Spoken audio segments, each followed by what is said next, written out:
ქართული ოცნება ლეგიტიმაციის პრობლემის გადაჭრას რეპრესიული კანონის მიღებით გეგმავს. შალვა პაპუაშვილმა დღეს თქვა, რომ პირველი მოსმენით უკვე მიღებულ კანონ პროექტში მეორე მოსმენისთვის კონკრეტულ ფორმულირებას შეიმუშავებენ და დააზუსტებენ კონსტიტუციური წესრიგის არაღიარების კონტექსტში, რომელი ქმედება იქნება დასჯადი და რა სანქციებს შემოიღებენ ამის აღსაკვეთად. ოცნების პარლამენტის თავმჯდომარის თქმით, იმ ჯგუფებს, ვინც კონსტიტუციურ წესრიგს პატივს არ სცემენ და თავს დემოკრატიის მიღმა აყენებენ, დემოკრატიული პროცესებით სარგებლობის პრეტენზია არ უნდა ჰქონდეთ. ოცნებაში გაკეთებული განცხადებებით რჩება შთაბეჭდილება, რომ რეპრესიული ცვლილებების ერთ-ერთი პირველი სამიზნე შესაძლოა საქართველოს მეხუთე პრეზიდენტი სალომე ზურაბიშვილი გახდეს. ეს არ ეხება იქ რაღაც ცალკეულ ჯგუფებს და ადამიანებს და ასე შემდეგ, რომელსაც ჩვენ ხედავთ ამ მარგინალიზირებულ უსამშობლო ადამიანებს. ეს ეხება სინამდვილეში უცხოურ ჩარევას.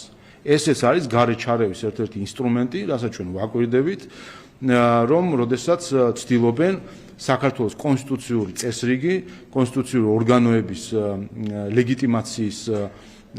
ლეგიტიმაციაზე თავდასხმით კონსტიტუციურ წესრიგს ძირი გამოუთხარონ, ამით გაგვიუქმო სახელმწიფო. ოცნების ხელისუფლების არაღიარების კრიმინალიზების ინიციატივა თავდაპირველად იურიდიულ საკითხთა კომიტეტის თავმჯდომარემ არჩილ გორდულაძემ გააჟღერა. მას მალევე დაეთანხმა ირაკლი ყობახიძე და თქვა, რომ ცვლილებები დროული და მნიშვნელოვანია. საკითხს განსხვავებულად აფასებენ ოპოზიციაში. ისინი მიიჩნევენ, რომ ბიძინა ივანიშვილი დიქტატორული კანონებით საზოგადოების აქტიური ნაწილის დაშინებასაც ცდილობს.